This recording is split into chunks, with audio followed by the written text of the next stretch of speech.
Hello guys, welcome back to my channel. Today we're gonna proceed with IELTS exam tips and we're gonna review listening part. So I just wanted to give you some examples and give you very useful tips on IELTS listening part. So first of all, when you have your listening task, you could hear some statement, and further you have to pay attention on following sentences or statements, because sometimes they could be used some words like but or however.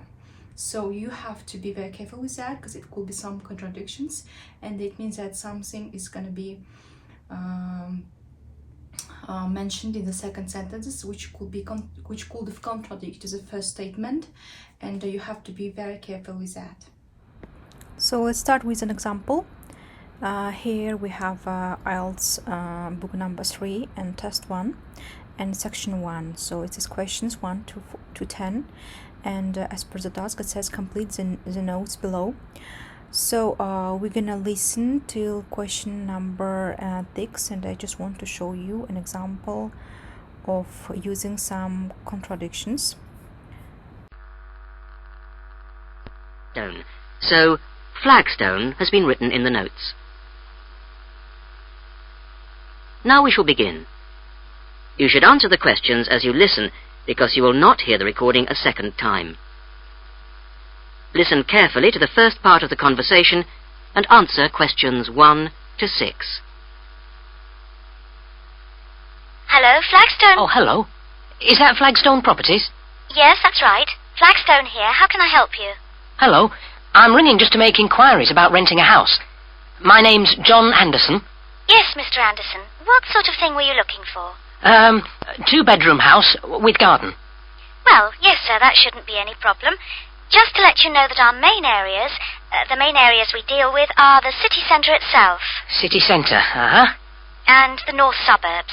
Oh, well, we were most interested in the northern areas, actually. Right, yes. What sort of price were you thinking of? Well, could you give me some idea? Certainly. It really ranges from £250 per month. Only £250? Yes, to about £500, depending on a number of different factors. Oh, what does it depend on? Well, obviously the quality of the area, and then whether there's a garden. Oh, well, as I said, we'd want a garden. And a garage pushes up the price. Right. Well, we wouldn't necessarily need one. I think about £350 a month would be our limit. OK. Well, would you like to have a look at a couple of properties, sir? Yes, that'd be great. Looking at our files, I think we've got 2 which might suit you. Oh, hang on, I'll just get a pen. Right. OK, well, there's one on West Park Road, which is £325 a month. Uh-huh. Are the bills included? Well, that one just includes the water bill. OK, right. And the second house is in Tithe Road. I'll just spell that for you, OK? Yep. Tithe Road. Yeah, got that. And how much is that one? That's £380. 380. Is that including water? No, I'm afraid not, but it does include the telephone rental. Oh, well, that's not too bad then.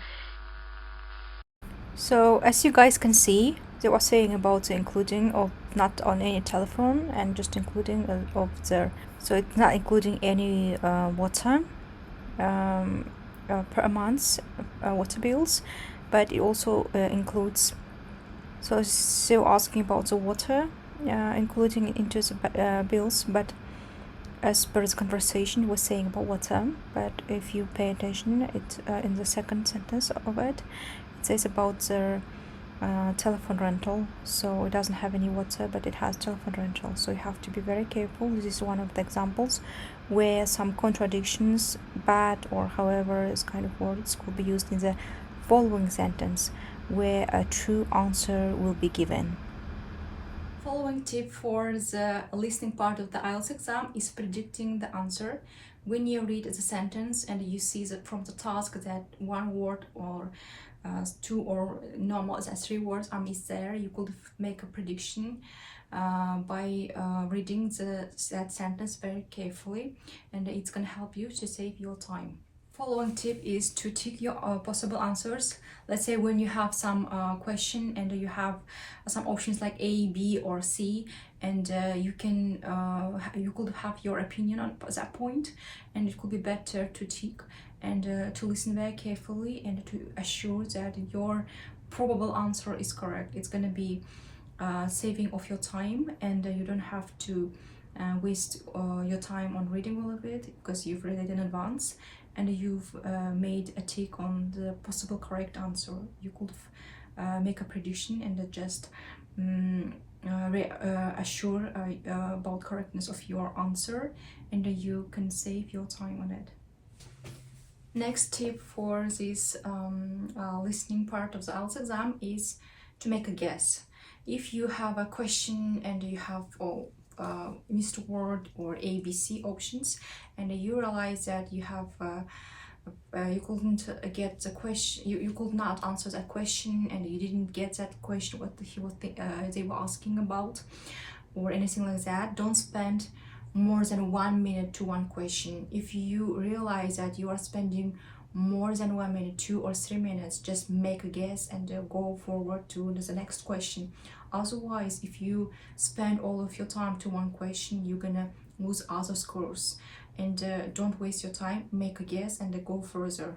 And don't panic for sure while you are doing that, because you have to concentrate on other questions. If you have some 1 or 2 wrong questions which you are sure that you've done, it's not a big trouble. You have to focus on other possible right answers during your IELTS exam.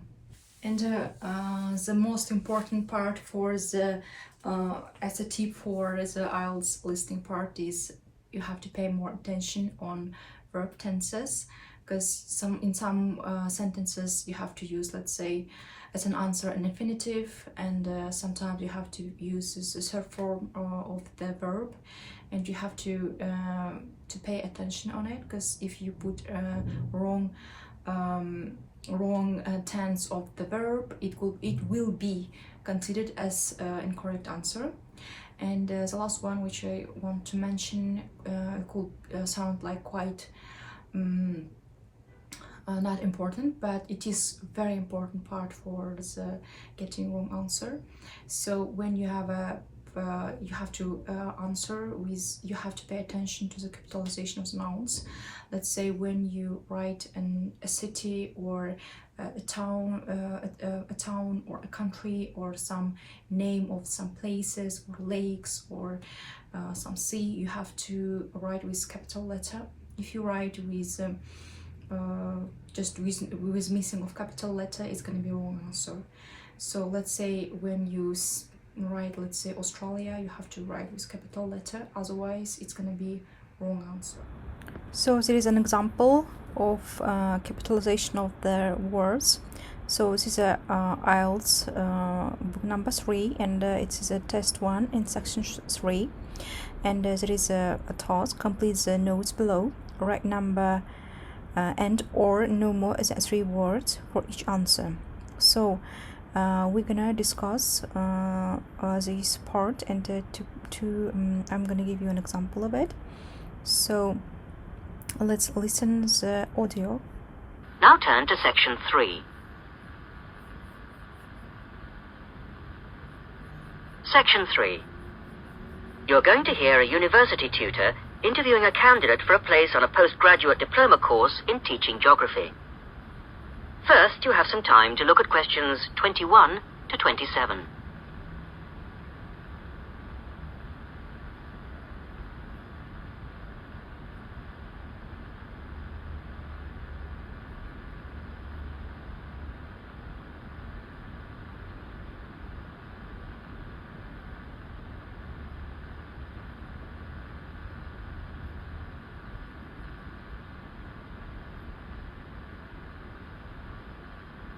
Now listen carefully to the first part of the interview and answer questions 21 to 27.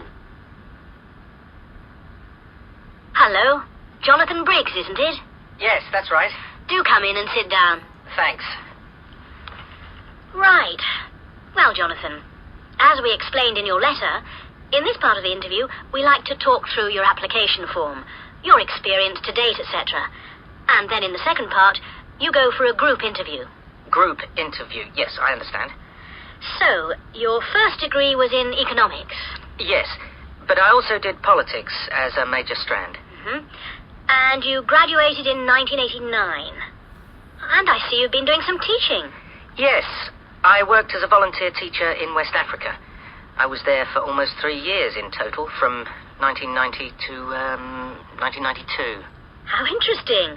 What organisation was that with? It's not one of the major ones. It's called Teach South. Oh, right. Yes, I have heard of it. It operates in several African countries, doesn't it? And what kind of school was it? A rural cooperative. Oh, a rural cooperative. How interesting. And what did you teach? A variety of things in different years. I did with forms 1 to 3, mainly geography, and some English with form 5. Then in my final year, I took on some agricultural science with the top year. That's form 6. Right. Quite a variety then. I also ran the school farm. How interesting. So you can pay more attention on this location part, because about when he started to talk about his job, he was saying that he went to West Africa, and in this case you have to write with capital letter West and Africa. Be very careful with this kind of questions, and when you write this title, names, or any words, it has to be written with capital letter. Otherwise, if you write without it, it's gonna be wrong answer and it's not gonna be accepted, and you're gonna lose your score on this kind of answers. So I hope you guys enjoy this video. I'm trying to give you more tips, and I hope it will be very helpful for you. So good luck with your IELTS exam. Have a good day. Bye.